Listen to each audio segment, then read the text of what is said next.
Isang mapagpalang araw sa ating lahat. Ako po si Sarina Espaloma. At ngayon po is ilalahad ko ang natunan para sa daily devotion na pinamagatang God will never leave us alone. So, yung scripture natin is Hebrews chapter 13 verse 5 na sinasabi na, keep your life free from love of money and be content with what you have. For He has said, I will never leave you, not forsake you. At Tagalog, umiwas kayo sa pag-ibig sa lapi at kayo masiyahan sa kung ano meron kayo. Sapagkat sinabi niya, sa anumang paraan ay hindi kita iiwan o papabayaan man.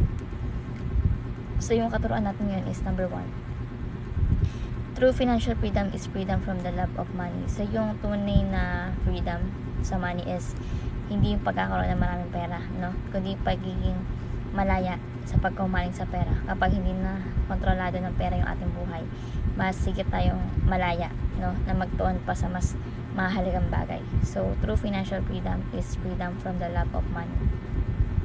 Next, contentment is the secret to true happiness. So, dito, yung kasiyahan natin, yung happiness natin, hindi nakabase sa kung ano meron tayo, kundi sa pagtanggap at pagpapahalaga sa kung ano meron tayo ngayon. Kapag natutunan mong pasalamat, kahit sa maliliit na bagay man yan o malaki, mas maging masaya ka. Always remember that. Contentment is the secret to true happiness. And lastly po is, God promised to never leave you, not forsake you. So dito, nangako sa atin si Lord Jesus Christ na palagi siyang maging kasama natin sa lahat ng oras. Hindi man natin siya nakikita, at least nararamdaman natin siya. Lalo na sa mga oras na pangailangan at paghihirap, no? Ang pangako ni Jesus Christ hindi napapako, no? Ibibigay sa atin ng lakas at pag-asa sa lahat ng pagsubok. So, God promised to never leave you, not forsake you.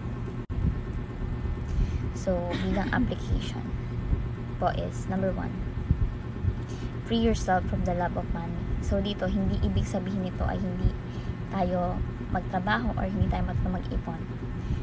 Meaning nito is pag-iwas sa pagiging alipin sa pera. Kapag ang goal natin is lumikha ng halaga at maglingkod pa sa iba at hindi magkahumaling sa pera or yaman, magkakaroon tayo ng mas balanseng buhay. So halimbawa nito is kung yung trabaho is nagbibigay sapat na kita at mapagbigay sa'yo sa iyo at sa iyong pamilya, pero hindi ka na naghahangad pa ng sobrang pera na magdudulot lamang ng stress, alalahaning problema sa buhay mo, o makakamtan mo ang tunay na kalayaan o freedom doon. So let's free yourself from the love of money. Next is embrace contentment and never let it go. So dito, yung pagiging kontento ay hindi nangulugan ng pagpigil or pagpigil sa pag-abot natin mga pangarap, kundi yung pagkakaroon ng kasiyahan ngayon sa kasalukuyan, no?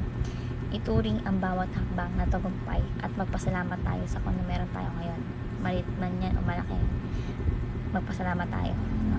Halimbawa, kapag may isang simpleng buhay ka lang, natutunan magpasalamat kahit sa maliit na bagay, tulad ng pagkain, kalusugan, pagmamahal ng pamilya, diba, kaligtasan.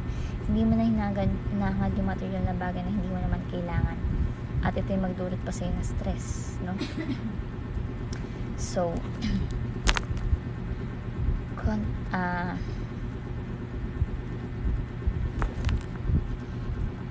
let's embrace contentment and never let it go. And lastly is live with God's provision.